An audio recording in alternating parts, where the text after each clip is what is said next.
Hi, I'm Erin. Today is going to be a beautiful day on the ranch, and even though it's only January, it's time to start planting and getting ready for the 2019 garden season.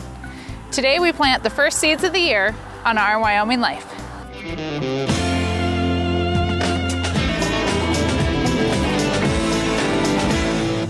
Somehow the first of the year has already come and gone.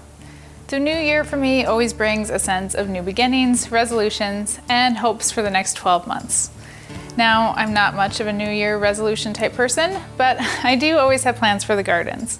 So maybe my resolutions revolve around growing veggies. Even before Christmas, the first of the seed catalogs started arriving, and in the last few days, multiple catalogs are in the mailbox daily. Every growing season, I have success and failure. A common saying for most growers that I know is that maybe next year will be better. Of course, we all have crops that do extremely well, but there's always one or two that could have been better. It might have been the weather, or germination failure, or several things that just didn't go your way. Gardeners, farmers, and ranchers are eternally optimistic that the next year will be better. Audrey Hepburn once said that to plant a garden is to believe in tomorrow. I couldn't agree more. Most of what we do on the ranch is part of the long game. Naturally, there are daily chores, food and water for the animals and the gardens, but without planting the seeds early in the season, there's no need for water. Without putting the bulls with the cows in the summer, there's no calves in the spring. My success in the gardens comes because of an abundance of optimism, planning, work, and failure. See, failing at gardening isn't really failing. It's learning what not to do in most cases. Every year the plan gets tweaked just a little bit.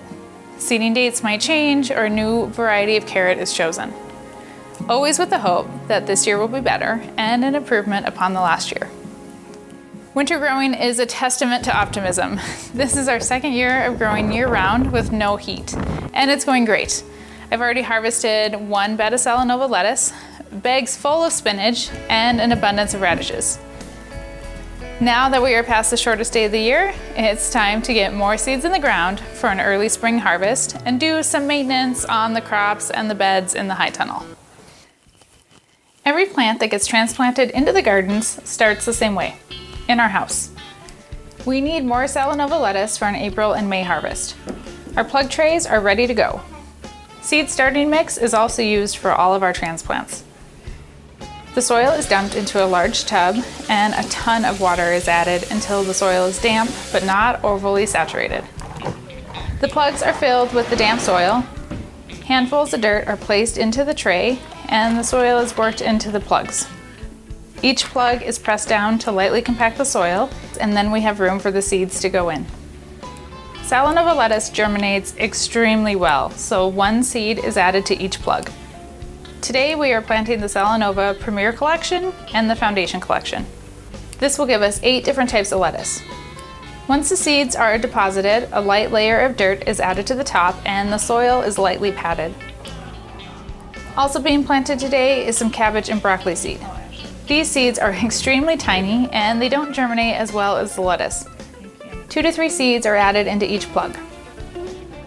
Later on, we can trim any extra seedlings that come up, leaving us only 1 seedling per plug. After both trays are finished, they are moved into the basement into our small indoor greenhouses, underneath our daylight fluorescent lights. The lights will be left on 24 hours a day until germination is complete. Outside, the sun is shining, and inside the high tunnels, it's a beautiful day to work. Row cover is removed from the crops and piled up on one side of the high tunnel. Hose is moved out of the way, and the water bottles that are used for heat are picked up from the old bed of Salanova lettuce that has already been harvested. During the day, the bottles warm up with the sun, and they cool off slowly at night, helping to keep the lettuce from freezing. We still have a few radishes in the ground that can be harvested. We need to make room for a new planting of spinach, so all the remaining radishes are picked.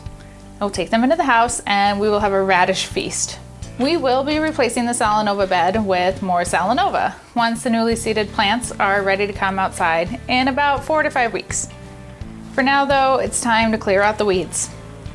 The wheel hoe with the stirrup attachment is run over the bed, and it does a nice job of popping everything loose. The radish bed also gets the wheel hoe run over it. A landscape rake is a great tool to have in the garden. It's big and it makes quick work of cleaning off any weeds left over, and it levels out the soil. We have some small Salanova lettuce that has been in the high tunnel for a while now. It hasn't grown very much, but for the most part, it's still alive. The water bottles are removed, and now is as good a time as any to clean out a few weeds. A stirrup hoe is on my list of essential tools to have in the garden also. I prefer it to a traditional hoe, and it's faster and easier to use, and I believe it's more effective than a traditional hoe at weeding. Now that our days are longer, these small heads of lettuce should start turning into much bigger heads of lettuce. After the hoeing is done, the water bottles get added back into the bed. The old Salanova bed also gets a pass with the landscape rake. There's still a lot of lettuce root matter left over and grass clumps, which just get tossed to the side. After everything gets raked and hoed, the beds are ready for their next planting. And the lettuce looks so pretty soaking up the sun rays after everything's all cleaned up. Where the radishes were growing is being replaced with spinach. I'm planning on one more harvest from our existing spinach bed, and then that bed will be replaced with our broccoli and cabbage. By doing a new planting, we will have a consistent supply of baby spinach for our customers. The Earthway cedar is a relatively inexpensive cedar that, in my opinion, is worth every single penny that it cost. It makes seeding extremely fast, and it won't break the bank. It's a tool I recommend all the time. I've used this cedar for 7 seasons, and though I could change it and upgrade to a fancier cedar, this one still works great, so I just keep using it. It's time for water. A sprinkler is set up and hose is laid out. Winter watering isn't the funnest project. The well that we use in the summertime has above ground lines to the high tunnel, so it can't be used in the winter. Again, a project for another day.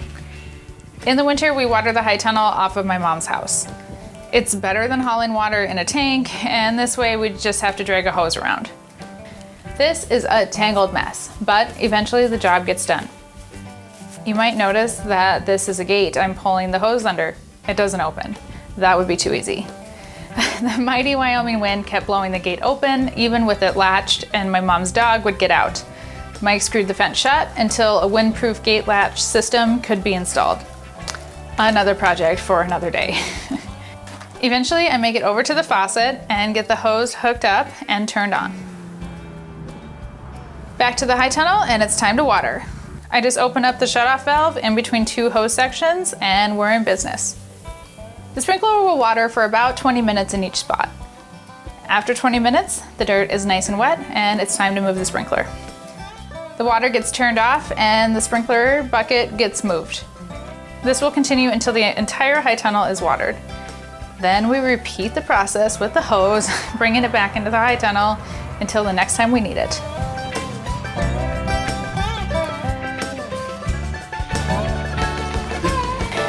The veggies of tomorrow are sown today. It's never too late to become a gardener. This year, think about planting a few of your favorite crops. You don't need a high tunnel or 15,000 square feet of garden space. You just need a small plot of dirt or even a few pots on your patio. There's no better time than now to plant for the future.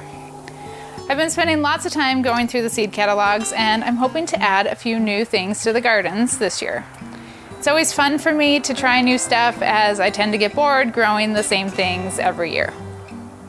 I hope that 2019 is the best growing season I've ever had, and I'm going to do the work and planning now to get us off on the right foot. I know that there will be struggles along the way. Summer days are long in daylight, but short in time, and sometimes it seems that the to-do list is always too long. I'm already aching for warmer days and for more plants to be growing in the basement. We will get there before we know it. Here's to your best growing season as well. Mike has a new video for you on Sunday, and you can follow us on Instagram and Facebook. We've been posting tons of content every day that just doesn't always make it into the videos. Until next time, I thank you for watching and joining me as we explore the ranch life and escape the ordinary on Our Wyoming Life.